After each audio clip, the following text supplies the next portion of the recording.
My name is Cassandra Thompson, and I'm 27 years old.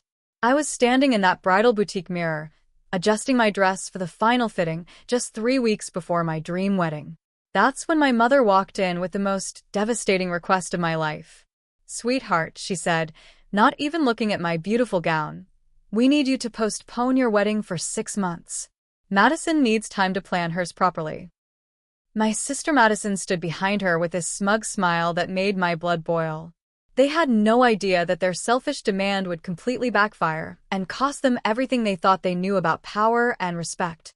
Before we dive into this incredible story of family betrayal and ultimate justice, let me know where you're watching from in the comments below.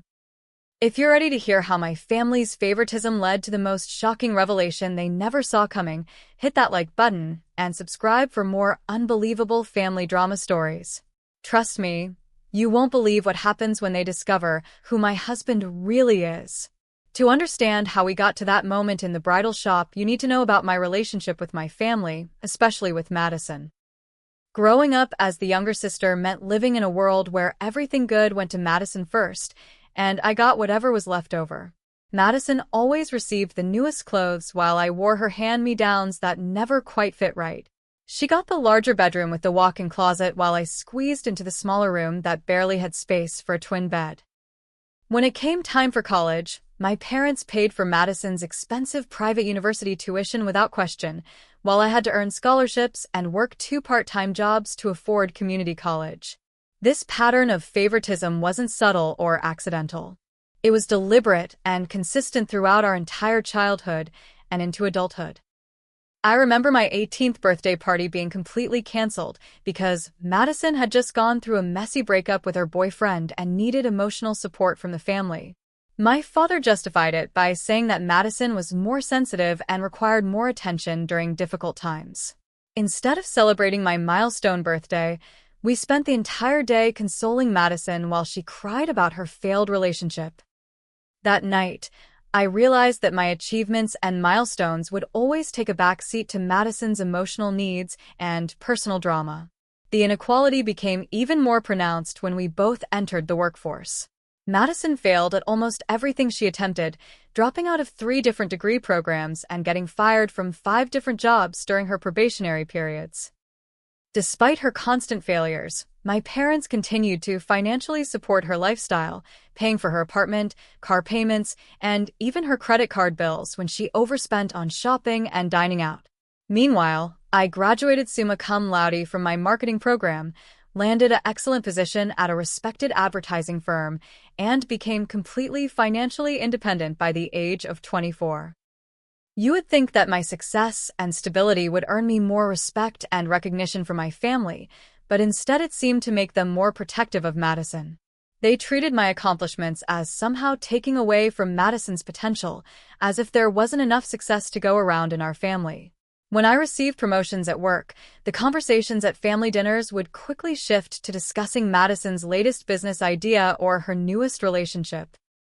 My achievements were acknowledged with brief congratulations before the focus returned entirely to Madison's needs and concerns.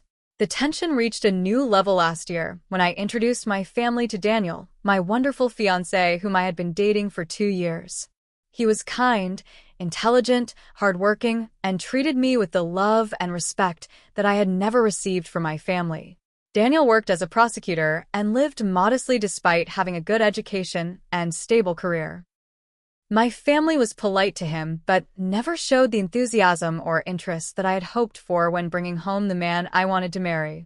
Then, just 2 months after I announced my engagement to Daniel, Madison suddenly declared that she was also engaged to Trevor, an unemployed musician she had been dating for only 6 weeks. The timing felt deliberately competitive, as if she couldn't allow me to have a moment of happiness without inserting herself into the spotlight. Trevor had no steady income, no career prospects, and spent most of his time playing guitar in dingy bars for minimal tips. Yet my parents welcomed him into the family with far more warmth and excitement than they had ever shown Daniel. The favoritism became impossible to ignore when my parents immediately began discussing wedding plans and offering financial assistance for Madison's ceremony. They talked about venues, guest lists, and budgets, as if her wedding was the most important event that had ever happened in our family. Meanwhile, they barely asked about my own wedding preparations and seemed genuinely surprised when I mentioned that Daniel and I were planning to pay for our entire celebration ourselves.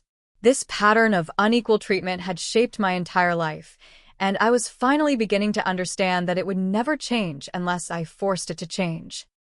The confrontation in the bridal boutique was just the beginning of what would become the most emotionally manipulative campaign my family had ever waged against me.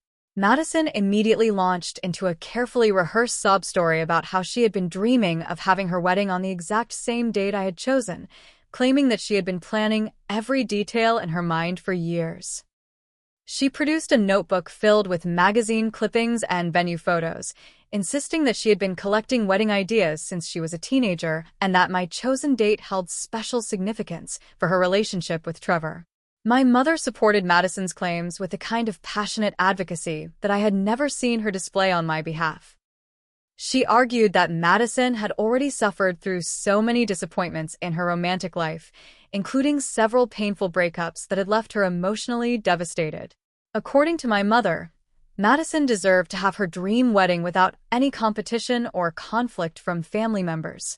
The guilt trip was relentless and expertly crafted to make me feel selfish and inconsiderate for wanting to proceed with my own wedding plans. The emotional manipulation escalated when my father called an official family meeting to discuss the situation. Every significant family member was invited, including my Aunt Linda, my Grandma Rose, and several cousins who had always favored Madison over me. They sat in a circle in my parents' living room, and one by one, they presented arguments for why I should postpone my wedding to accommodate Madison's needs. The unanimous consensus was that I had always been the lucky one, the successful one, the one who could afford to be flexible and understanding. Aunt Linda delivered particularly cutting remarks about how I had always been more fortunate in life and should be grateful enough to make sacrifices for my struggling sister. She suggested that my educational and professional successes meant that I could easily handle the disappointment of postponing my wedding, whereas Madison needed this victory to boost her self-esteem after years of setbacks and failures. The implication was clear that my happiness was less important because I had already achieved more than my fair share of good fortune. Grandma Rose, whose opinion carried tremendous weight in our family, delivered what she probably thought was the final blow by suggesting that my resistance to postponing the wedding revealed a selfish and unloving character. She reminded everyone of how Madison had always been the more emotional and sensitive daughter, requiring extra care and consideration from all family members. According to Grandma Rose, a truly loving sister would gladly make this sacrifice to ensure Madison's happiness and emotional well-being. The pressure was unlike anything I had ever experienced in my life. Every person I had loved and trusted since childhood was united in their belief that my wedding was less important than Madison's wedding. They presented arguments about how Trevor was struggling financially and needed to see that he was marrying into a stable and supportive family that could provide a positive example of commitment and success. My own relationship with Daniel was dismissed as already secure and stable, therefore not requiring the same level of celebration and validation. When I finally reached my breaking point and declared that I would not postpone my wedding for anyone, the family's reaction was swift and brutal. They immediately implemented a cold shoulder treatment that made every interaction painful and uncomfortable. Phone calls stopped, dinner invitations disappeared, and the warm family dynamics that had always excluded me became an icy rejection that was impossible to ignore. Even my cousins Emma and Grace, whom I had considered close friends, began avoiding my calls and declining my invitations to spend time together.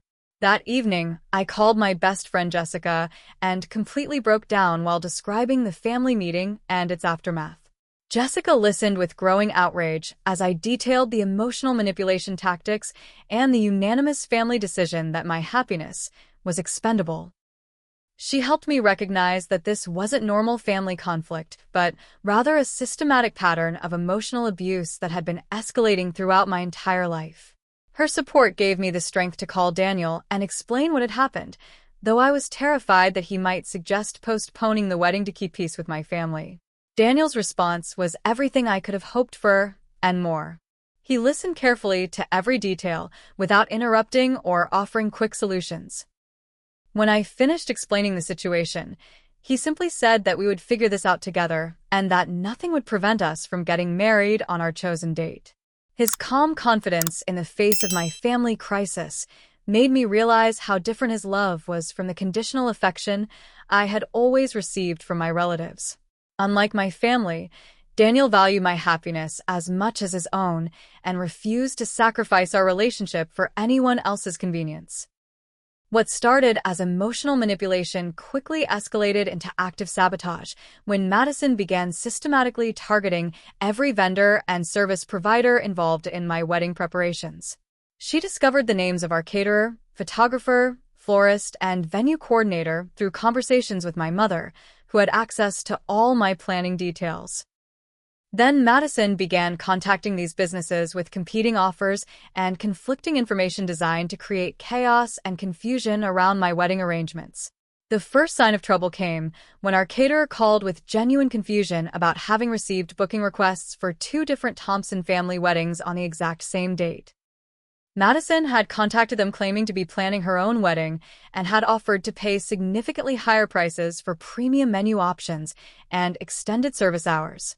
The caterer was professional but clearly uncomfortable about the situation, asking if there had been some kind of miscommunication within our family about wedding dates and vendor arrangements. Our photographer called the next day with even more disturbing news. Madison had not only contacted them about booking photography services for her own wedding, but she had also offered to pay double our agreed-upon rate if they would make themselves unavailable for our ceremony. When the photographer declined her offer and remained committed to our original contract, Madison began calling repeatedly with increasingly aggressive demands and accusations about professional ethics and family loyalty.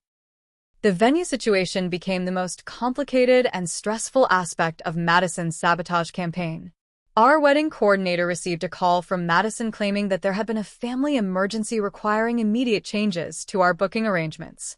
Madison presented herself as my representative and attempted to transfer our reservation to a different date while simultaneously booking the original date for her own ceremony.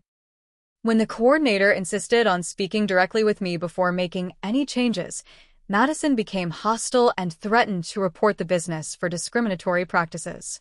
The financial pressure reached a breaking point when Madison somehow convinced our parents to open a joint family account specifically to fund her wedding expenses. She then used this account to place substantial deposits with several of our vendors, creating legal complications about which Thompson family wedding had legitimate claim to their services. The amounts were significant, including a $50,000 payment that secured premium packages with multiple vendors simultaneously. During this same period, I discovered that my family had contributed absolutely nothing to my own wedding expenses, despite having unlimited access to funds for Madison's ceremony. Daniel and I had been paying for every aspect of our celebration independently, from the smallest decorative details to the most expensive venue and catering costs. The contrast was stark and painful, especially when I realized that my parents had the financial means to support both weddings but had chosen to fund only Madison's. My mother delivered an ultimatum during this chaotic period, forcing me to choose between family loyalty and what she called my selfish desires. She explained that the family could not afford to support 2 expensive weddings simultaneously and that Madison's needs took priority because of her previous romantic disappointments and current financial struggles with Trevor. The message was clear that I could either accept their decision to prioritize Madison's wedding or face the consequences of defying their wishes. The social media campaign began shortly after the financial sabotage became apparent. Madison posted lengthy messages on Facebook and Instagram describing her heartbreak over family members who were trying to steal her dream wedding plans. She shared photos of magazine clippings and Pinterest boards that she claimed represented years of careful planning and emotional investment in her special day. The posts generated sympathy and support from extended family members and mutual friends who were unaware of the complete situation. Extended family members began choosing sides based on Madison's social media narrative and their own relationships with our immediate family. Cousins, aunts, uncles, and family friends started expressing opinions about the wedding conflict, with the majority supporting Madison's version of events. Many of them had witnessed my academic and professional successes over the years and seemed to believe that I should be mature enough to make sacrifices for my less fortunate sister. The isolation became complete when even my closest family relationships began deteriorating under the pressure of the wedding conflict. Relatives who had always treated me with basic respect and kindness suddenly became cold and distant. Family gatherings became uncomfortable interrogations about my willingness to compromise and my commitment to family harmony. Every conversation eventually led back to questions about why I couldn't be more understanding and flexible about Madison's needs. Daniel's mysterious calmness throughout this entire ordeal both comforted and puzzled me. While I was consumed with stress about vendor conflicts, financial pressures, and family rejection, he remained consistently confident that everything would work out in our favor. When I asked him directly about his apparent lack of concern regarding the mounting wedding expenses and vendor complications, he would deflect my questions with reassurances about his long-term savings and careful financial planning. His evasive answers made me wonder if there were aspects of his background and resources that he hadn't fully shared with me. 2 weeks before our scheduled wedding date, Madison delivered what was intended to be the final devastating blow to my marriage plans. She triumphantly announced that the wedding venue had officially confirmed her reservation for our original date, based on the substantial deposit she had made using the joint family account. The venue manager called me with an apologetic but legally definitive explanation that Madison's deposit had been made from a joint family account that included my parents' names, making it a binding financial commitment that took precedence over our earlier booking. The betrayal was so complete and calculated that I initially couldn't process the full scope of what had happened. My mother revealed that they had opened the joint account specifically to enable Madison's wedding plans, using their combined credit and financial resources to outbid me for my own chosen venue. The legal implications were clear and irreversible, since the venue had received a larger deposit from an account that technically represented the entire Thompson family's financial commitment. My father's explanation for their actions was perhaps even more hurtful than the financial sabotage itself. He calmly explained that Madison deserved happiness more than I did because she had struggled through so many disappointments and setbacks in her life. According to his reasoning, my educational achievements and career success meant that I had already received more than my fair share of good fortune, while Madison needed this wedding victory to balance the scales of family fairness and justice. Aunt Linda arrived at my parents' house during this conversation and delivered some of the cruelest words I had ever heard from a family member. She suggested that Daniel seemed like a nice enough person, but clearly wasn't wealthy enough to provide the kind of elaborate wedding celebration that Madison deserved with Trevor. The implication was that my relationship was somehow less valuable because it wasn't built on financial display and material excess. Grandma Rose provided what she believed was the final authoritative judgment on the situation. She suggested that the venue conflict and family opposition might be signs that my marriage to Daniel wasn't meant to be, and that I should consider whether I was forcing a relationship that lacked proper family support and blessing. Her words carried tremendous weight because of her status as the family matriarch, and she delivered them with the kind of certainty that was meant to end all discussion and debate. The extended family's unanimous support for Madison became painfully clear when even my closest cousins Emma and Grace chose to side against me. These were young women whom I had considered friends as well as relatives, people who had shared secrets and dreams with me throughout our childhood and teenage years. Their decision to support Madison's claims over my own represented a complete breakdown of the relationships I had treasured most in my family network. Daniel's family immediately offered to help us find alternative venues and vendors for our wedding, demonstrating the kind of practical support and emotional solidarity that my own family had never provided. His parents and siblings were outraged by my family's behavior and wanted to help us create an even more beautiful celebration than we had originally planned. However, my pride prevented me from accepting what felt like charity, even from people who genuinely loved and supported me. My best friend Jessica had been investigating Madison's fiancé Trevor during this chaotic period, and she presented me with information that would have changed everything if my family had been willing to listen to reason.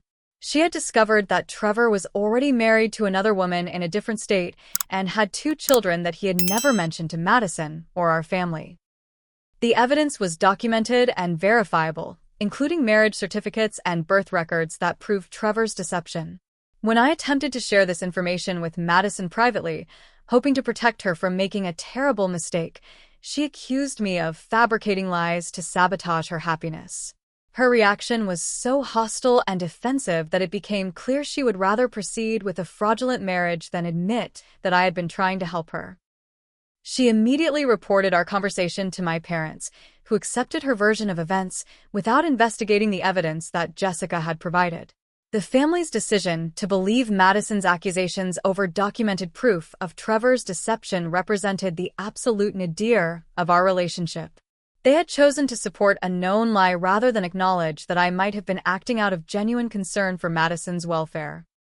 This willingness to reject factual evidence in favor of maintaining their preferred narrative showed me that our family dynamics were based on something much deeper and more destructive than simple favoritism. Madison's final insult came when she asked me to serve as her maid of honor at the wedding she was planning with my stolen venue and vendors. She presented this request as an opportunity for family reconciliation and sisterly bonding, apparently unaware of how deeply offensive the suggestion was after everything she had done to destroy my own wedding plans. The request revealed either complete lack of self-awareness or a level of calculated cruelty that I had never suspected my sister possessed. When I refused to participate in Madison's wedding as a member of the bridal party, the family's collective response was to question why I couldn't simply be happy for my sister's success. They seemed genuinely puzzled by my anger and hurt, as if the months of sabotage and betrayal should be easily forgiven in the spirit of family harmony. Their inability to understand my perspective showed me that we had fundamentally different definitions of love, loyalty, and respect. 1 week before what should have been my wedding day, I reached the darkest emotional point of my entire life. The combination of family betrayal, financial loss, and social isolation had destroyed my mental and physical health. I stopped eating regular meals, couldn't sleep through the night, and took sick leave from my job because I was unable to concentrate on even basic work responsibilities. The stress had manifested in panic attacks, chronic headaches, and a complete loss of interest in activities that had previously brought me joy and satisfaction. Daniel became increasingly concerned about my deteriorating condition, but I felt unable to explain the full depth of my despair and hopelessness. The woman who had worked 2 jobs while earning scholarships, who had graduated summa cum laude and built a successful career, had been reduced to questioning whether she deserved happiness or love from anyone. My family's systematic rejection had undermined my fundamental sense of self-worth and left me wondering if their negative assessments of my character and value might be accurate. During my lowest moment, I actually began to believe that maybe they were right about my selfishness and lack of consideration for others. The sustained emotional pressure and unanimous family opposition had worn down my resistance and confidence. I started questioning whether my desire to get married on my chosen date was actually an unreasonable demand that proved I was as selfish and inconsiderate as they claimed. The gaslighting had been so complete and persistent that I was losing my ability to distinguish between their distorted perspective and objective reality. Daniel's support during this period was unwavering, but I was so consumed by self-doubt that I couldn't fully accept his love and reassurance. When he told me that I deserved everything beautiful in this world, I found myself unable to believe his words. My family's treatment had convinced me that I was fundamentally flawed and unworthy of the kind of happiness that other people took for granted. The psychological damage was so severe that I was actively considering canceling our wedding entirely. The final confrontation came when Madison and my mother appeared at my apartment for what they called a last-chance family reconciliation. They presented an ultimatum that was designed to force my complete surrender to their demands while maintaining the illusion that they were being generous and forgiving. According to their proposal, I would attend Madison's wedding as her maid of honor, publicly supporting her celebration and demonstrating family unity. In exchange, they promised to attend my rescheduled wedding 6 months later, assuming I was still determined to marry Daniel despite their obvious disapproval. The alternative to accepting their terms was complete family disownment. My mother delivered this threat with tears streaming down her face, claiming that she didn't want to be forced to choose between her daughters, but that my stubbornness was destroying the family's harmony and happiness. The emotional manipulation was expertly crafted to make me feel responsible for any family breakdown that resulted from my refusal to submit to their demands. During this conversation, I came dangerously close to surrendering completely. The prospect of permanent family estrangement felt more terrifying than the humiliation of serving as Madison's maid of honor after she had stolen my wedding plans.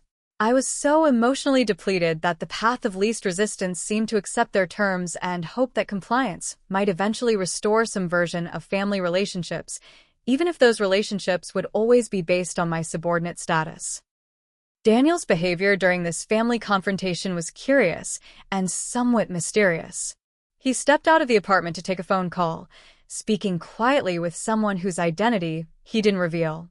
When he returned, he was calmer and more confident than ever, as if the phone conversation had provided him with information or reassurance that I couldn't understand. His mysterious confidence began to make me wonder if there were aspects of his background or resources that he hadn't fully shared with me. The situation became even more complicated when Jessica's investigation into Trevor revealed additional disturbing information about his criminal background and history of defrauding women through fake romantic relationships. She presented me with police reports and court documents showing that Trevor Williams wasn't even his real name and that he had been systematically targeting and exploiting vulnerable women across multiple states. The evidence was overwhelming and undeniable, but I knew that my family would refuse to examine any information that contradicted their preferred narrative. My final decision about whether to warn Madison about Trevor's true identity created an impossible moral dilemma. Protecting her from a dangerous criminal seemed like the right thing to do, regardless of how she had treated me. However, I also knew that sharing this information would be seen as another attempt to sabotage her happiness, and that my family would use my warning as evidence of my jealous and vindictive character. The choice between doing the right thing and protecting myself from further family attacks seemed impossible to resolve. When I ultimately decided to approach Madison privately with the evidence about Trevor's criminal background, her response exceeded my worst expectations. She not only refused to examine the documentation that Jessica had provided, but she also accused me of hiring private investigators to fabricate evidence against her fiancé. Her reaction was so hostile and offensive that it became clear she would rather marry a known criminal than admit that her despised younger sister had been trying to protect her from harm. Just when everything seemed completely hopeless, Daniel's family stepped in with an offer that would transform our entire situation. His sister Catherine called me directly with a proposal that seemed almost too generous to believe. The Montgomery family owned a beautiful estate property that had been in their family for generations, and they wanted to offer it as our wedding venue. Catherine explained that Daniel had told them about our venue problems, though she seemed to hint that there were additional details about our situation that Daniel hadn't fully shared with me. Catherine's casual reference to her family's business interests made me curious about aspects of Daniel's background that had never been clearly explained. When I asked her directly about what kind of work Daniel's family was involved in, her response was surprisingly vague and evasive. She mentioned that their family had always been involved in the justice system and public service, but she seemed reluctant to provide specific details about their professional roles and responsibilities. Meanwhile, the situation with Madison's wedding took a dramatic and unexpected turn when our wedding planner Margaret called with devastating news. Trevor had disappeared completely, taking with him over $30,000 in wedding deposits that Madison had paid for various vendors and services. Margaret had tried repeatedly to contact Trevor about final arrangements and payments, but his phone had been disconnected and his apartment appeared to be abandoned. The police became involved when Madison filed a report about the missing money and Trevor's disappearance. During their investigation, They discovered that Trevor Williams was actually Thomas Wilson, a known con artist with multiple identities and an extensive criminal record. He had been systematically targeting women through online dating platforms and fake romantic relationships, stealing money and disappearing before his victims could take legal action against him. My family's shock and panic when they learned about Trevor's true identity was both satisfying and heartbreaking to witness. The man they had welcomed into our family with such enthusiasm and supported over my own fiancé had turned out to be exactly the kind of dangerous criminal that Jessica's investigation had revealed. All of their confidence in Madison's judgment and their dismissal of my concerns had been proven completely wrong in the most devastating way possible. My mother's panicked phone call asking for my help represented a complete reversal of our family dynamics. She was desperate for assistance in tracking down Trevor and recovering Madison's stolen money, and she knew that my professional connections and Daniel's legal background might be useful in the investigation. However, her request for help came without any acknowledgement of how badly they had treated me or any apology for their previous behavior and decisions. Daniel's advice about helping my family despite their treatment of me revealed the kind of character and wisdom that had made me fall in love with him in the first place. He encouraged me to assist with the investigation into Trevor's fraud, not because my family deserved my help, but because helping others in crisis was the right thing to do regardless of past conflicts. His guidance helped me set appropriate boundaries while still acting with integrity and compassion. My conditions for helping with the Trevor investigation were simple and non-negotiable. I would use my professional connections and Daniel's legal resources to help track down the con artist and recover Madison's stolen money, but my own wedding would proceed as planned without any further interference or sabotage from family members. The family's reluctant agreement to these terms represented the first time they had ever accepted my position without argument or manipulation. The investigation process brought out professional skills and resources that surprised even me. Through my marketing industry connections and Daniel's legal network, we were able to trace Trevor's movements and financial activities across multiple states. The scope of his criminal enterprise was much larger than any of us had initially suspected, involving at least 6 other women who had been victimized in similar ways over the past 2 years. Madison's complete emotional breakdown when she realized the full extent of Trevor's deception was both tragic and vindicating. The woman who had accused me of fabricating evidence against her fiancé was forced to confront the reality that every accusation had been completely accurate. Her dreams of a perfect wedding and married life had been built on lies, manipulation, and criminal fraud from the very beginning. The police sting operation to capture Trevor required careful coordination and professional expertise that my family would never have been able to manage independently. When Trevor made the mistake of calling Madison to demand additional money, we were able to work with law enforcement to set up a controlled meeting that led to his arrest.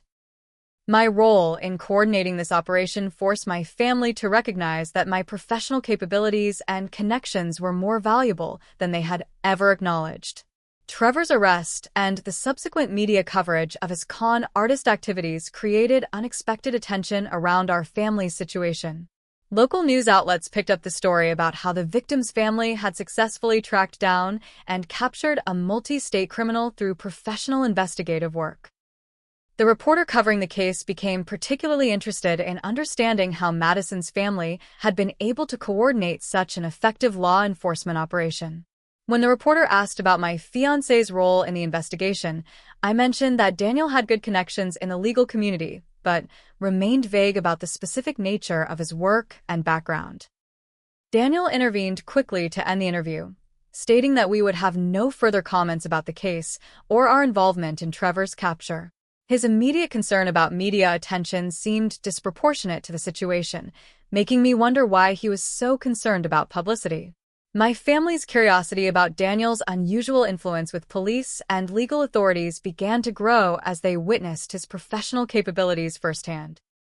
My father started asking more pointed questions about Daniel's educational background, career trajectory, and family connections. The investigation had revealed that Daniel possessed resources and relationships that were far more extensive than any of us had previously understood. Catherine's casual slip about their family's long involvement in the justice system finally prompted my mother to conduct her own research into Daniel's background. She started with simple Google searches about his family name, expecting to find basic information about his education and career history. What she discovered instead was shocking information that completely transformed her understanding of who Daniel really was and what our engagement meant for the family's social and political standing. The Montgomery name that appeared in Daniel's full legal name was immediately recognizable to anyone familiar with our state's political and legal establishment. Montgomery represented one of the most prominent and influential legal dynasties in the region, with family members holding positions at the highest levels of the judicial system. Daniel's father was Supreme Court Justice Robert Montgomery, whose decisions had shaped legal precedent for decades. Daniel's uncle served as the state attorney general, wielding enormous influence over criminal prosecution and legal policy throughout the state. Other family members held federal judgeships, prestigious law firm partnerships, and influential positions in government agencies. The Montgomery family name carried the kind of political and social weight that opened doors and commanded respect from the most powerful people in our region. The most shocking revelation was that Daniel himself was a federal prosecutor specializing in financial crimes and white-collar fraud. His modest lifestyle and humble demeanor had completely concealed the fact that he held one of the most prestigious and influential legal positions available to someone his age. His work involved prosecuting exactly the kind of criminals that Trevor represented, which explained his expertise and resources during the investigation. My family's stunned realization that they had been dismissing and insulting a member of one of the state's most powerful legal families created immediate panic about the potential consequences of their behavior. They began to understand that their months of emotional manipulation and financial sabotage had been directed against someone whose family wielded enormous influence over careers, reputations, and legal proceedings throughout the region. Madison's humiliation about rejecting a Montgomery family member in favor of a criminal con artist was complete and devastating. She had spent months arguing that Trevor was a better choice than Daniel, promoting an unemployed musician over a federal prosecutor from one of the state's most distinguished families.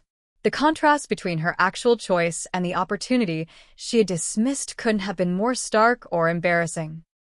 The extended family's panic spread rapidly as aunts, uncles, and cousins realized that they had participated in insulting and undermining a family whose social and political connections could affect their own lives and careers. Aunt Linda's previous comments about Daniel not being wealthy enough for an elaborate wedding now seemed not just wrong but potentially dangerous to her own family's standing in the community. Daniel's explanation for concealing his family background finally made sense of his mysterious confidence throughout our relationship and the recent family crisis. He had deliberately downplayed his status and resources because he wanted me to love him for his personal qualities rather than his family's wealth and influence. His patience during my family's attacks had been based on his knowledge that their behavior would eventually be exposed and punished. The revelation that Daniel had actually investigated Trevor months earlier, long before the wedding conflict began, showed that he had been protecting me and my family from a known criminal while they were attacking his character and worthiness. His knowledge of Trevor's criminal background explained his calm confidence that the situation would resolve in our favor, though he had waited for my family to discover the truth independently rather than impose his authority from the beginning. The news about Daniel's true identity spread through our extended family network like wildfire, creating immediate panic among relatives who suddenly realized the magnitude of their mistake. Aunt Linda's frantic phone calls to my mother revealed the depth of their concern about having insulted and dismissed a federal prosecutor whose family wielded enormous influence over legal and political matters throughout the state. The casual disrespect they had shown Daniel could potentially affect their own careers, legal matters, and social standing in ways they were just beginning to understand.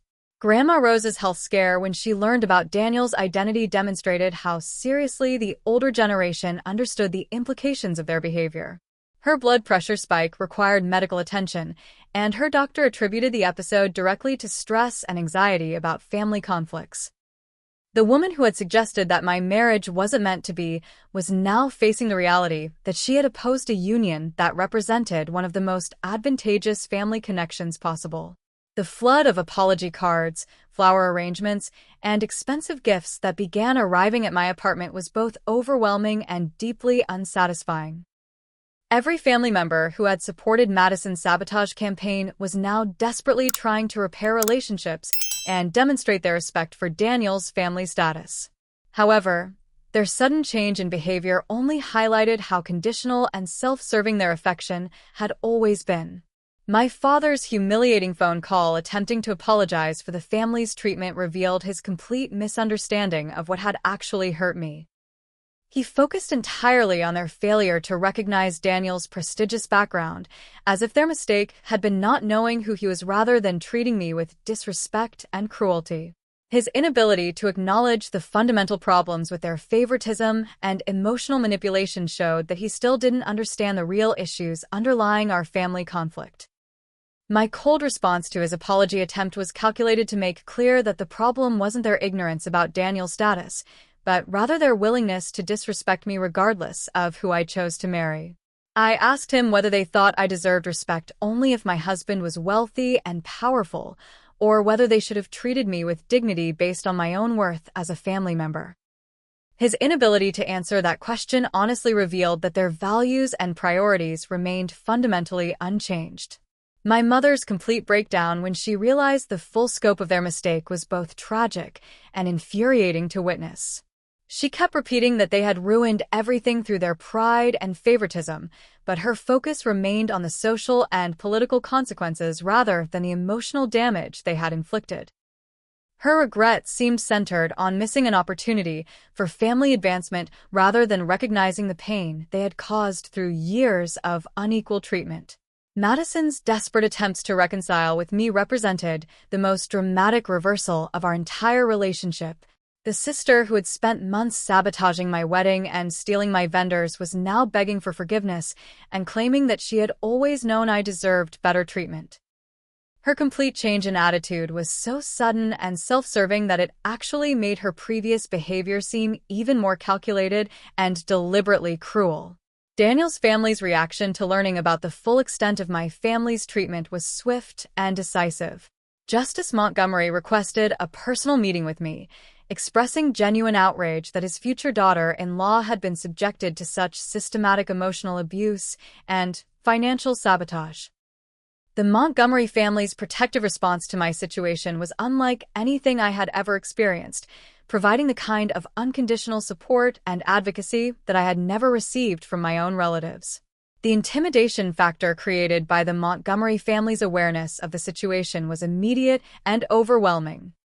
My family began to understand that their actions could potentially have legal consequences, since financial sabotage and emotional manipulation might constitute actionable offenses when directed against a federal prosecutor's fiancé. The power dynamics that had always favored Madison were completely reversed overnight. Daniel's revelation that he had been aware of my family's financial manipulation from the beginning showed that he had been protecting me while allowing me to maintain my independence and dignity. His investigation of their activities had been thorough enough to potentially support legal action, but he had waited for me to stand up for myself before intervening with his family's resources and influence. The Montgomery family lawyer's quiet investigation into my family's financial sabotage created additional pressure and anxiety for relatives who had participated in the wedding vendor conflicts. The possibility of facing fraud charges, theft accusations, or civil lawsuits for emotional distress made them realize that their actions had crossed legal boundaries as well as ethical ones. Their behavior had moved beyond family conflict into potentially criminal territory. Wedding vendors throughout the region suddenly became extremely accommodating and helpful when they learned about Daniel's family identity. The same businesses that had been creating conflicts and complications were now offering discounts, upgrades, and premium services to ensure their association with the Montgomery wedding. The dramatic change in treatment from service providers illustrated the kind of respect and consideration that Daniel's family routinely received. Madison's complete emotional and social collapse when she realized the full magnitude of what she had lost was both satisfying and heartbreaking to observe. She had destroyed her relationship with a federal prosecutor's family, lost her own wedding money to a criminal, and revealed her true character to everyone who witnessed the sabotage campaign. The woman who had always been the favorite daughter was now facing consequences that would affect her relationships and opportunities for years to come. Our wedding day at the Montgomery family estate was everything I had ever dreamed of and more than I could have imagined possible. The 50-acre property with its private lake provided a setting of natural beauty that no commercial venue could have matched. The guest list included federal judges, senators, and legal luminaries whose presence transformed our celebration into one of the most significant social events of the year. My family attended as invited guests, but their obvious discomfort and social intimidation made clear how completely the power dynamics had shifted. The magnificent ceremony was attended by some of the most influential people in our state's political and legal establishment, creating networking opportunities and social connections that would benefit Daniel and me throughout our careers. The Montgomery family's wealth and influence had produced a wedding celebration that far exceeded anything Madison could have achieved, even with all the money and vendors she had attempted to steal from my original plans. My family's uncomfortable realization that they were completely outclassed by the Montgomery family's social and political connections was evident in every interaction. They found themselves meeting Supreme Court justices, federal prosecutors, and prominent attorneys whose decisions affected laws and policies throughout our region. The contrast between their middle-class backgrounds and the Montgomery family's elite status made clear how significantly they had underestimated Daniel's worth and prospects. Despite everything they had done to me, I made the conscious decision to invite my family to attend our wedding celebration. This choice was based on my own values and character rather than their behavior, representing a commitment to forgiveness and family connection that transcended their previous treatment. My gracious invitation demonstrated the kind of maturity and emotional strength that they had never recognized or appreciated. My mother's quiet apology during the reception was the first genuine acknowledgement I had ever received that their treatment had been wrong and hurtful. She admitted that they didn't deserve my forgiveness and that their favoritism had damaged both daughters in different but equally harmful ways. Her recognition of the emotional abuse she had enabled was a first step toward healing, though rebuilding trust would require years of consistent changed behavior. Madison's sincere speech during the reception represented a public acknowledgement of her role in our family's dysfunction and her recognition that I had always deserved better treatment than I received. Her admission that she had been wrong about Daniel, wrong about Trevor, and wrong about our relative worth as daughters was both validating and healing. The public nature of her apology made clear to all our relatives that the family's previous narrative about our relationship had been completely false. My father's admission that he had failed as a father by playing favorites between his daughters was perhaps the most important acknowledgement I received during the entire ordeal. His recognition that his preferential treatment had created lasting damage in our family relationships showed that he finally understood the consequences of his choices. His commitment to treating both daughters equally in the future would be tested by his actions rather than his words. Justice Montgomery's wedding toast honoring my strength and character provided recognition from one of the state's most respected legal minds that I had handled an impossible situation with grace and integrity. His public praise for my resilience under pressure validated my choices and demonstrated to my family that their assessment of my character had been fundamentally wrong. The respect I received from Daniel's family contrasted sharply with the treatment I had endured from my own relatives. Daniel's wedding vows acknowledging that I had shown him what real grace looks like under pressure captured the essence of what our relationship had taught both of us. His recognition that I had maintained my dignity and values despite systematic emotional abuse demonstrated his understanding of my strength and character. His public commitment to protecting and cherishing me provided the security and validation I had never received from my family.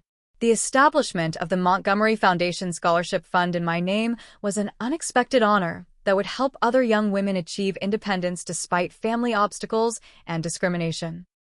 The purpose of supporting women who faced family favoritism and emotional manipulation gave meaning to my suffering while creating opportunities for others to overcome similar challenges. The scholarship represented a legacy of strength and resilience that would outlast our personal family conflicts. Madison's new career path counseling fraud victims represented a positive transformation that emerged from her traumatic experience with Trevor. Her work helping other women recognize and escape from manipulative relationships gave purpose to her suffering while developing empathy and insight she had never possessed. Her professional growth demonstrated that even the most selfish and destructive people could learn and change when forced to confront consequences. Our family's healing process, through professional therapy sessions, addressed the systematic favoritism and emotional manipulation that had characterized our relationships for decades. The therapeutic work helped everyone understand how parental preferences had damaged both daughters and created unhealthy dynamics throughout our extended family network. The commitment to changing these patterns represented hope for genuine reconciliation and healthier relationships in the future.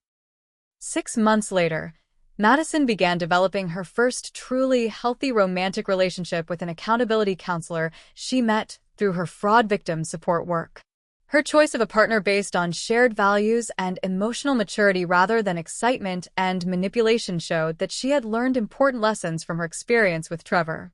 The relationship's foundation in honesty and mutual respect represented genuine growth and positive change.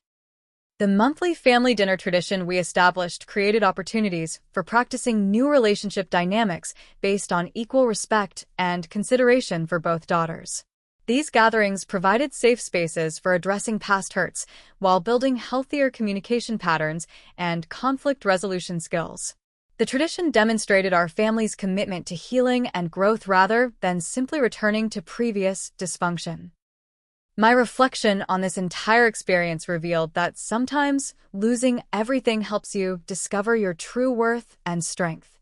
The systematic rejection and emotional abuse had forced me to develop independence and self-respect that I might never have achieved in a healthier family environment. The crisis had revealed not only my family's true character, but also my own resilience and capacity for grace under extreme pressure. The concluding wisdom I gained from this ordeal was that true strength isn't avoiding conflict, but rather maintaining dignity and integrity while navigating impossible situations. My family's attempts to diminish my light for Madison's benefit had actually forced me to illuminate my own path and discover resources I never knew I possessed. Their sabotage had backfired completely, revealing their own limitations while highlighting my capabilities and worth. They tried to dim my light for Madison's shine, never realizing I was meant to illuminate my own path. The journey from family rejection to finding my true worth taught me that the love and respect we seek from others must first exist within ourselves. Sometimes the greatest gift difficult people give us is forcing us to discover our own strength and showing us exactly what kind of person we never want to become. What do you think about family favoritism and its long-term effects on siblings? Have you ever experienced similar treatment from family members who seem to have clear preferences? How important do you think it is to set boundaries with family members who consistently show disrespect or manipulation? I'd love to hear your thoughts and experiences in the comments below. If this story resonated with you or reminded you of situations in your own life, please hit that like button and share it with others who might benefit from hearing about standing up for yourself despite family pressure. Don't forget to subscribe for more stories about overcoming family dysfunction and finding your own strength and worth. Thank you for listening to my story, and I hope it encourages anyone facing similar challenges to remember that you deserve respect and love regardless of family opinions. May you find the courage to illuminate your own path and the wisdom to recognize your true worth, even when the people closest to you fail to see it.